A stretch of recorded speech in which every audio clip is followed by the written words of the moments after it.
Ponderosa Ranch is a very special place to me. I've been there over 20 years now, and when you have a ranch that long, you really get to know it.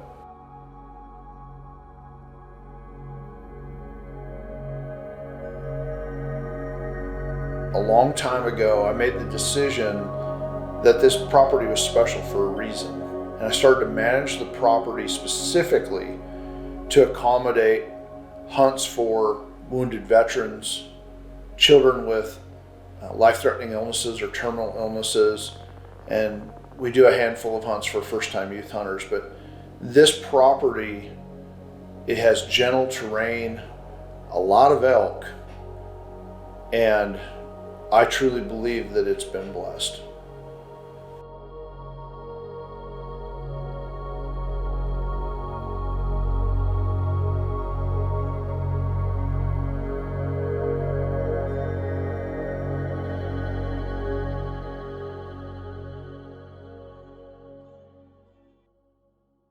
I'm Jake Altman. I come from Waynesville, North Carolina.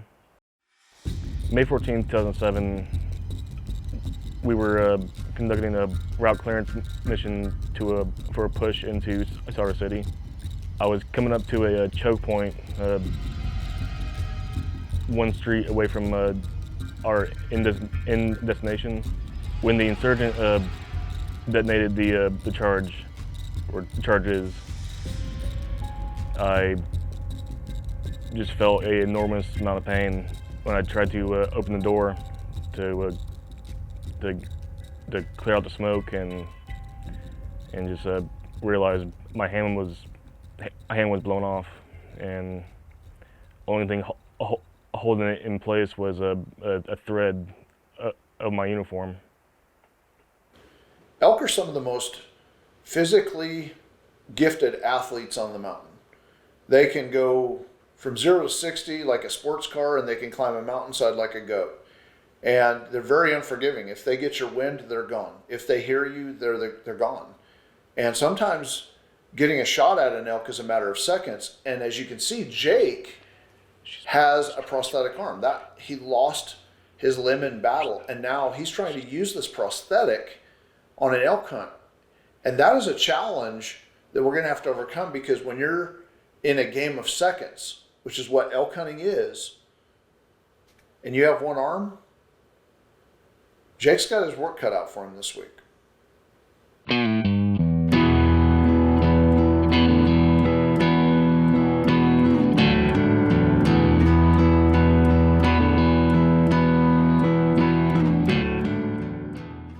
Elk hunting is definitely not easy. It is by far the most challenging hunt I've ever been on, and it's just, I'm hooked. It's something about being in the woods and looking for something 500 pounds plus, and just listening to the elk bugle.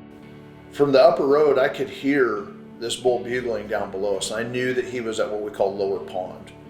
It's a spot that we know really well. We've killed a lot of elk there over the years, and in fact, from where we were at, we had a nice trail right down to him, so I knew that we'd have a nice clean approach. In fact, we even had a perfect wind.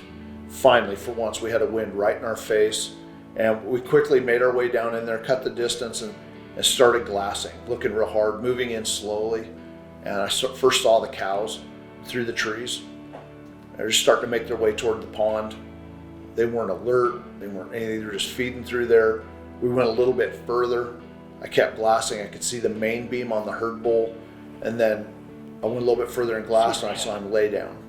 This bull's laying down, cows all around him. He's got his whole herd there. And one thing I know about that moment is that they're there for a while. That bull's not laying down for no reason. We have all the time in the world at this point.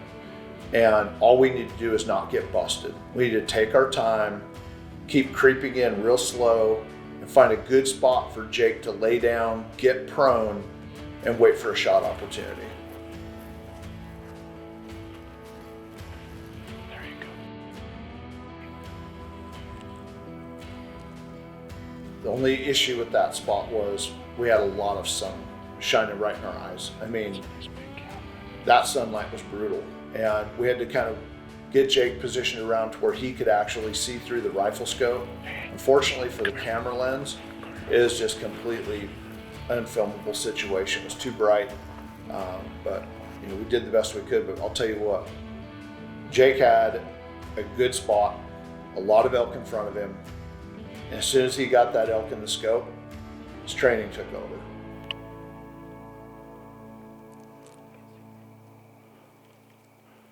Whenever you're ready.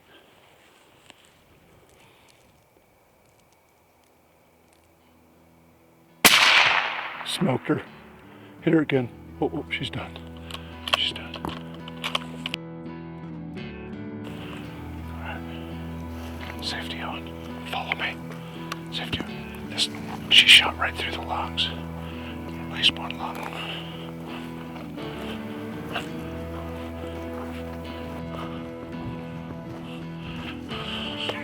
Got your elk, brother.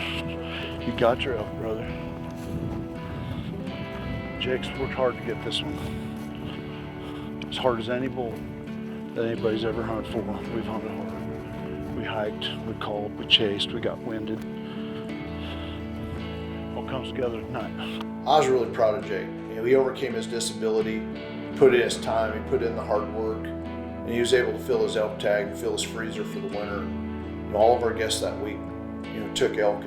And I gotta tell you, when you have a week of guests like that, guys who have not only earned the right to be there, but earned our admiration and the pride of a nation. You know, I can never do enough of those hunts to matter.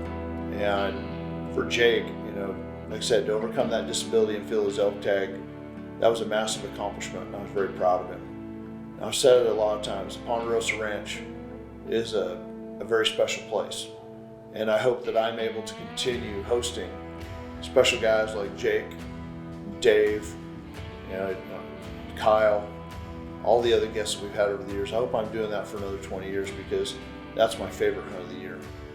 Right at home, right at the Ponderosa.